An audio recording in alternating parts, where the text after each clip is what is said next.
اللہ تعالیٰ کر سکتا ہے، کوئی اس کے لیے مشکل نہیں. هو علی کل شیء قدیر، اسے ہر شے کی قدرت حاصل ہے.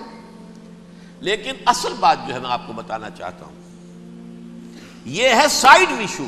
اصل ایشو ہے فلسطین کا جو شروع ہونے والا ہے. بھٹی دہکے گی وہاں.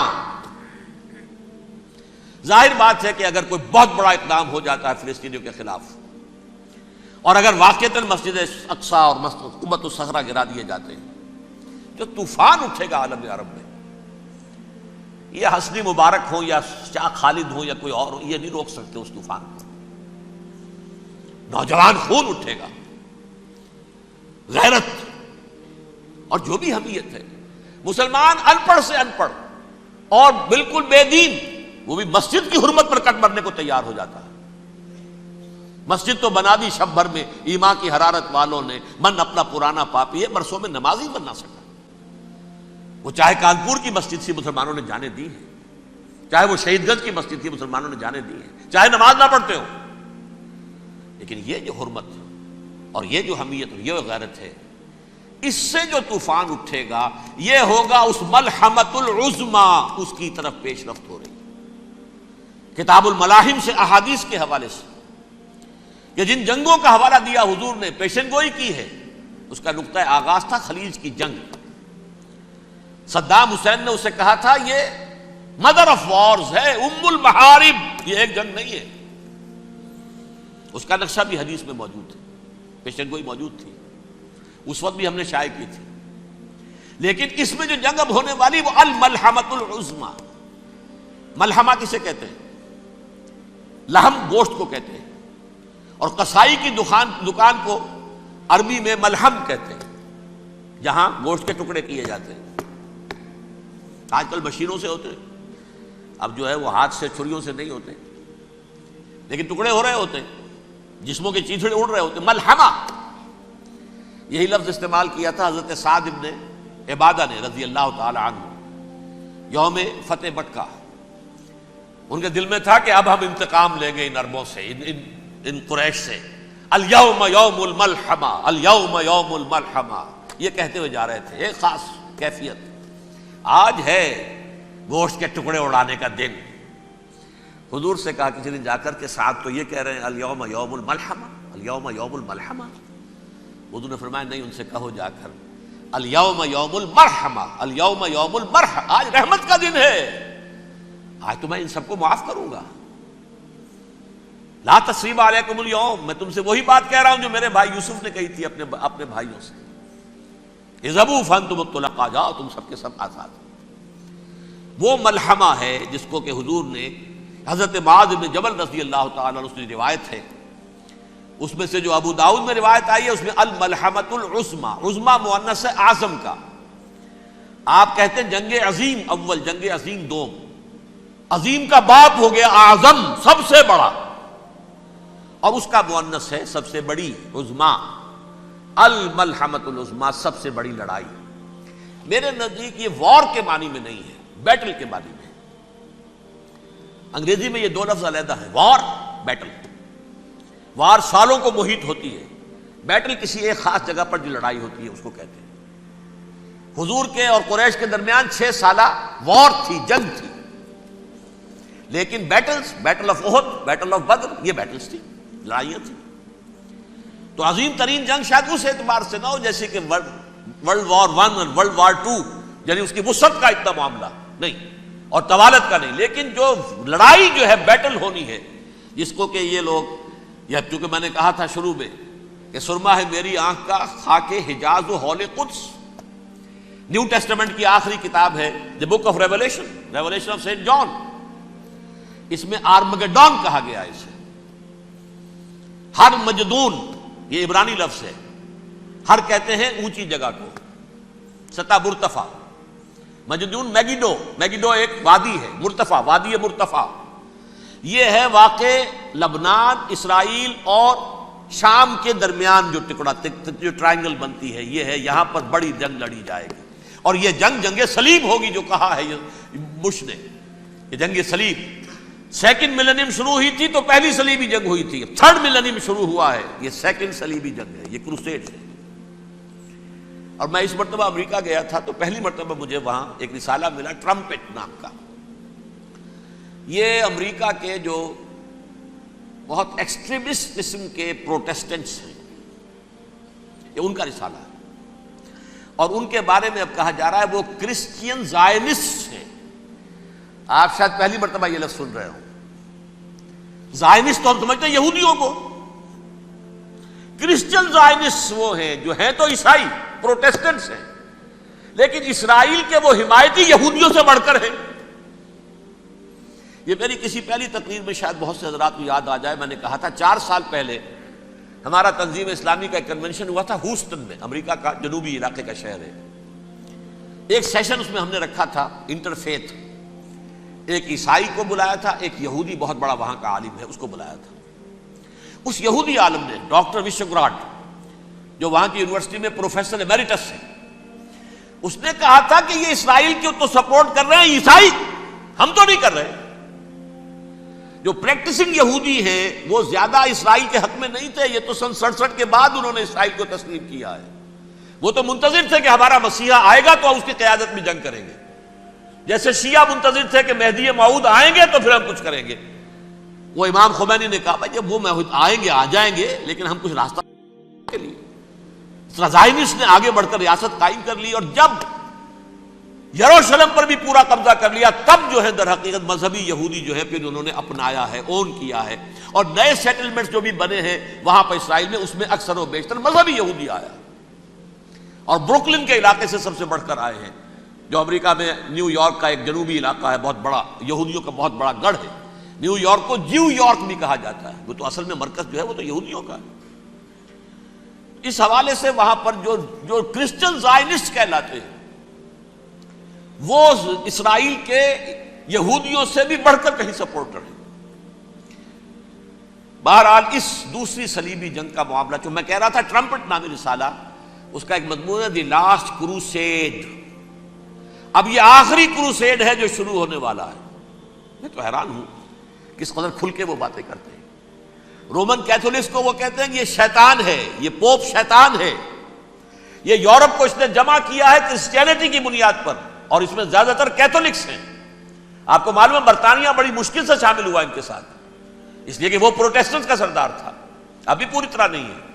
یورپ جو ہے وہ رومن امپائر دوبارہ یہ کھڑی کر رہا ہے، اور در حقیقت یہ جو ہے یہودیوں سے بھی چھیننا چاہتے ہیں اسرائیل کو اور فلسطین کو، اور مسلمانوں سے بھی، اور یہ وہی کروسیڈ جو تھے اربن ثانی کے اس کی تیاری کر رہے ہیں تاکہ وہاں پر عیسائی حکومت قائم ہو جائے، کیتھولکس کی، پوپ کی حکومت قائم ہو جائے، جیسے ایسٹ تیمور میں کر دی ہے. ایسٹ تیمور میں کون سی حکومت بنی ہے؟ Roman Catholic. رومن کیتھولک اسرائیل میں بنے تاکہ یہ سارے مقامات مقدسہ جہاں اسرائیل پیدا ہوئے، حضرت مسیح پیدا ہوئے، بیت الحم کہاں ہے؟ وہی ہے کہ نہیں؟ جہاں سے ریزریکشن ہوا ان کے خیال میں وہ کہاں ہے؟ وہیں پر ہے کہ نہیں؟ بڑے بڑے گرجے ان کے وہی ہیں. تو اس اعتبار سے ان کا کہنا یہ ہے یہ لاسٹ کروسیڈ کی تیاری ہو رہی ہے، یہ کیفور. اور ان کا کہنا یہ ہے کہ یہ پوری طاقت نیٹو کی جو ہے، یہ پہلے جرمنی سے لائی گئی بوسنیا، انہوں نے خود وہاں جنگ کروائی، انہوں نے خود وہاں پر ایتھنک کلینسنگ کروائی، پھر خود مصالحت کے لیے آ گئے، پھر کوسوو میں انہوں نے خود آگ بھڑکائی. یہ میں نہیں کہہ رہا، یہ وہ ٹرمپٹ رسالہ امریکہ سے چھپنے والا پروٹیسٹنٹس کا رسالہ ہے جو یہ کہہ رہا ہے. پھر انہوں نے کوسوو کے اندر کروایا، اور پھر وہ وہاں پر پیس فورس کی حیثیت سے آ گئے. اب وہ میسیڈونیا میں کروا رہے ہیں اور وہاں داخل ہو گئے ہیں. اگلا قدم ان کا سائپرس ہوگا، سائپرس میں ترکوں کو اور وہ گریکس کو لڑائیں گے اور وہاں آ جائیں گے، وہاں سے ایک چھلانگ لگائیں گے اور یہ فلسطین میں پہنچیں گے، اور یہ وہاں پر ایک رومن امپائر، اپنی پرانی رومن امپائر کی طرح کی رومن کیتھولک ریاست قائم کرنا چاہتے ہیں. تو وہاں امریکہ کے عیسائیوں میں بھی کوئی ایک طبقہ نہیں ہے، کیتھولکس بھی ہے، کیتھولکس زیادہ نہیں ہے ہمدرد، لیکن اب تابع ہو چکے ہیں. اسحاق ریبین نے جب یہ پیس ٹاک شروع ہوئی تھی، آپ کو یاد ہوگا شاید کہ جب وہ آیا تھا واشنگٹن سے واپس فلسطین اسرائیل، تو پہلے روم میں رکا for an audience with the pope, اور پوپ کو اس نے ایک مرتبان سا پیش کیا تھا، حضرت سلیمان علیہ السلام کے زمانے کا مرتبان، اور کہا تھا دیکھیے 3000 برس تک ہم نے اس کی حفاظت کی ہے، اب یہ میں آپ کے حوالے کر رہا ہوں. اس کے بعد سے پوپ جو ہے بالکل رام ہو گیا اور وہ عیسائیوں کے ساتھ اور یہودیوں کے ساتھ ان کا پورا معاہدہ ہو. اب پورا عیسائی ورلڈ جو ہے بعثت مجموعی یہودیوں کے شکنجے میں ہے. البتہ ان کے اندر بھی جھگڑے ہیں. جو وہاں پر وائٹ کرسچن ملیشیاز ہیں وہ ایکسٹریمسٹ ہیں کیتھولکس. ان کے نزدیک دشمن نمبر 1 یہودی، دشمن نمبر 2 مسلمان، دشمن نمبر 3 جو یورپ میں کالے ہیں، ایفرو امریکن، چاہے وہ عیسائی ہو گئے ہوں، کوئی بھی ہو. یہ 3 دشمن ہیں جن سے انہوں نے کلینز کرنا ہے، صاف کرنا ہے ان کے خیال کے مطابق امریکہ کی سوسائٹی کو. اولاً یہود، پھر مسلمان، اور پھر یہ جو کالے ہیں. لیکن دوسری طرف پروٹیسٹنٹس کے اندر ایکسٹریمسٹ وہ ہیں جنہیں کہا جا رہا ہے یہ کرسچین زائنسٹ ہیں، یہ اسرائیل سے بڑھ کر سپورٹرز ہیں. بہرحال یہ اب جنگ ہوگی، اس کا نتیجہ کیا نکلے گا یہ تو اللہ ہی جانتا ہے. اب میں آخری بات کی طرف آ رہا ہوں. آخری نتیجہ تو جو بھی کچھ اپس اینڈ ڈاؤنز آئیں گے. تلک الایام نداولھا بین الناس.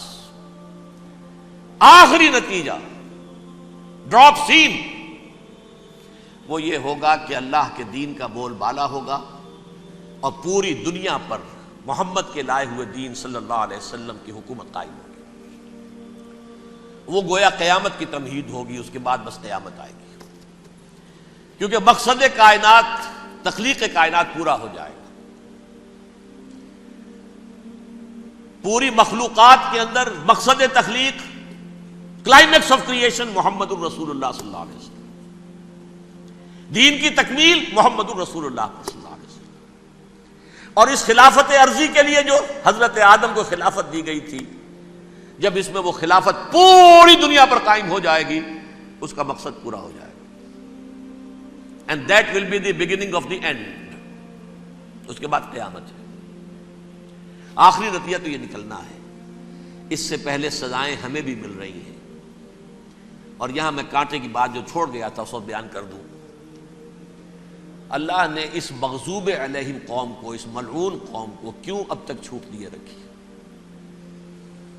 میں بتا چکا ہوں یہ بڑے عذاب کے مستحق ہو چکے تھے حضرت عیسیٰ علیہ السلام کے زمانے میں. چھوٹ دی ہے، ابھی تک ہے. بلکہ ایک مرتبہ ابھارا ہے. 1900 برس کے بعد ابھرے ہیں یہ. بالفور ڈیکلریشن 1917، سن 70 عیسوی کے بعد، تقریباً 1900 برس، 1850 برس تو ہے کم سے کم. پھر creation of Israel 1948، 1967 extension of Israel, یروشلم پر قبضہ. یہ سارا جو ہے کیوں ہے؟